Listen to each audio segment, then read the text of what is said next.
Buongiorno a tutti e bentornati per una nuova lezione di italiano. Dopo il video sulle parole più frequenti, se non hai visto il video, clicca qui, ma dopo questo. Passiamo oggi ad un argomento più leggero e divertente. Le parole italiane più storpiate dagli stranieri, ma non solo. Lo scopo di questo video è quello di aiutarti nella corretta pronuncia.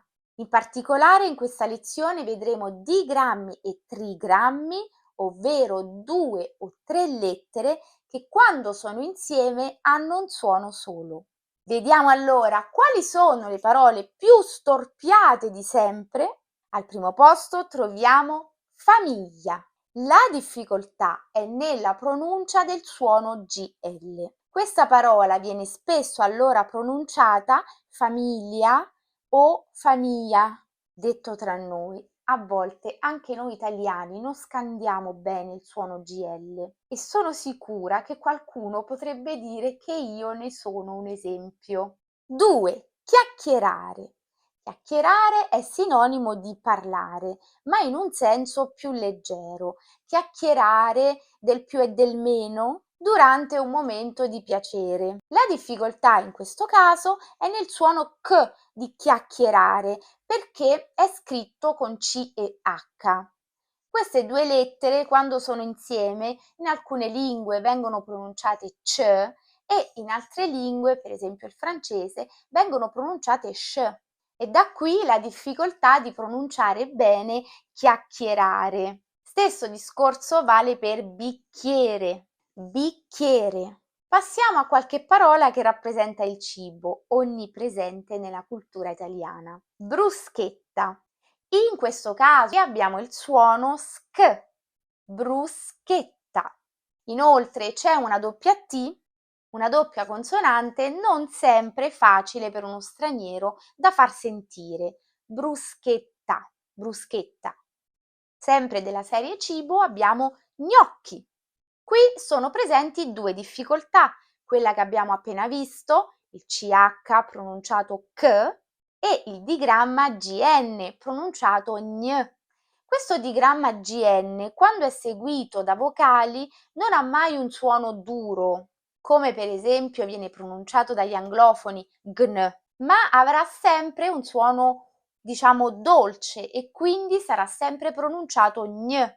Inoltre, piccolo appunto, A, E, O, U non hanno mai la I in mezzo. Quindi, per esempio, non troviamo la I in montagna, lasagne, gnomo, gnu, ma la I la ritroviamo in parole come bagnino, cigni, stagni. Quindi quando abbiamo la I, ma non c'è un'altra vocale dopo. La nostra sesta parola è pistacchio, esattamente per la difficoltà vista nelle parole precedenti, come chiacchierare o bicchiere. Questo è un punto a vostro vantaggio, perché basta ricordare che CH suona C. Come per prima vi do un piccolo appunto di fonetica. Ricordati sempre che quando la C è prima della E e della I, il suono sarà dolce e dunque C. Questo vale anche per la G. In tutti gli altri casi la C suona sempre C. Questo vuol dire che pronuncerò C quando è seguita da una A come casa, da una O come cosa o da una U come in scusa e ovviamente quando tra la C e la vocale c'è una H. Chiave, chiesa per esempio. 7. Tra amici ci piace scherzare, scherzare.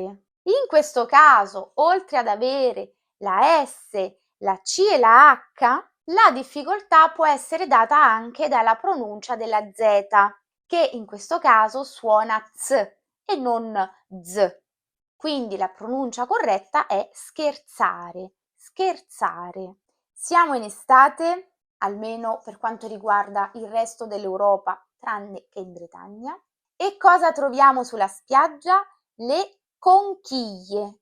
Doppia difficoltà, il CH più GL. le conchiglie, conchiglie. Penultima parola, ghiacciaio. Ecco, qui da me c'è piuttosto un clima glaciale. Ghiacciaio, ghiacciaio. L'ultima parola mi piaceva molto da piccola perché al plurale contiene tutte le vocali dell'italiano ed è aiuola, al plurale aiuole. Dimmi, la conoscevi? L'avevi mai letta, pronunciata o sentita prima di adesso? Scrivimelo nei commenti. La lezione è terminata, non dimenticare di lasciare un like se il video ti è piaciuto, ma soprattutto se ti è stato utile. A te non costa nulla, ma per me è un grande incoraggiamento. Ciao, alla prossima!